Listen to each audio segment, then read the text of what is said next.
Valbon Limani dhe Isen Shabani fituan garën në zgjedhjet lokale për kryetar të komunës së Gostivarit dhe Vrapçishtit, të dy kandidat të AKI-s. Limani grumbulloi 15.345 vota kundrejt Nevzat Bejtës nga Vleni, i cili mori 7.510 vota. Pas shpalljes së rezultateve, Limani falenderoi qytetarët dhe tha se do të punojë për të mirën e qytetit. Gostivarasit votuan me Gostivarin në zemër dhe të gjithë u dërgojmë vetëm një mesazh, të fala nga Gostivari.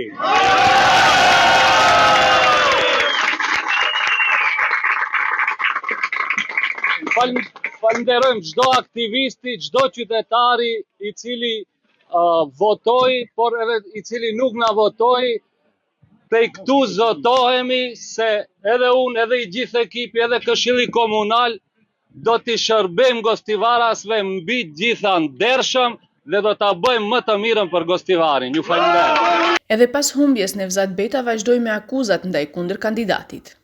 Ata e keqpërdorën financat e komunës të cilët i kanë plashkitur, edhe për një javë rresht ata kanë ndajtur shumë para të qytetarët e Gostivarit, edhe besoj se institucionet e shtetit do të hyjnë në komunë dhe do të vërtetojnë krimin që e ka bërë Taravari dhe e ka vazhduar Limani.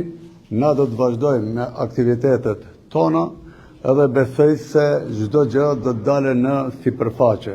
Për komunën e Vrapçishtit, Isen Shabani grumbulloi 5.414 vota kundrejt kandidatit të Vlenit, Zulhajrat Demiri, i cili mori 3.135 vota.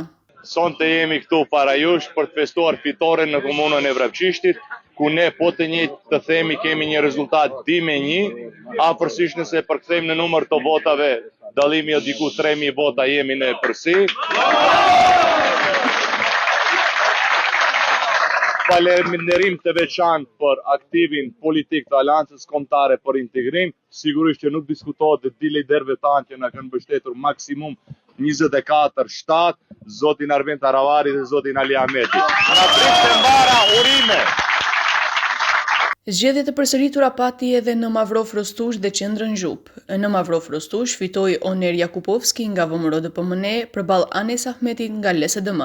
Në Qendrën Zhup, kryetaru zgjodh Arjan Ibrahimi nga Partia Turke.